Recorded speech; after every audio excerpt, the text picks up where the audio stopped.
కెమిలియాన్. ఏ colour ఉంటే ఆ colour ఇది ఇచ్చేసేస్తుంది. మా ఫామ్లో ఉంది చూడండి. ఇప్పుడు గ్రీన్ కలర్ దగ్గర పెట్టేసరికి గ్రీన్ వచ్చింది. స్తంభం మీద పెట్టారు. ఇలాగే ఉంటే కొంతసేపటికి this will change the colour.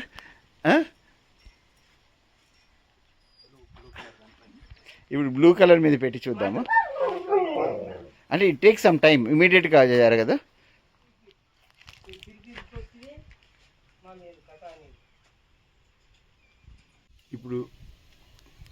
ఇప్పుడు బాడీ మీద చూడండి డార్క్ అయింది. ఒరిజినల్గా ఉన్నంత ఇదంతా బ్రౌన్ బ్లాకిష్గా అవుతుంది చూడండి, బ్రౌన్గా.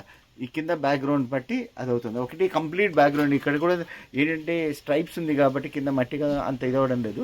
ఒకేసారి ఒకటే కలర్ ఉంటే కొంచెం తొందరగా చేంజ్ అవుతుంది. బట్ మీకు స్టార్టింగ్కి ఇప్పటికీ డిఫరెన్స్ తెలుస్తుంది. ఇదిగోండి, కొంచెం డార్క్ గ్రీన్ అయ్యి చేంజ్ అవుతామండి. ఇప్పుడు హెడ్ చెవుల దగ్గర అయినట్టుంది ఆరెంజెస్గా. ఇదిగోండి, చెవుల దగ్గర ఇది పైన హెడ్ పైన ఆరెంజెస్గా అయిందా.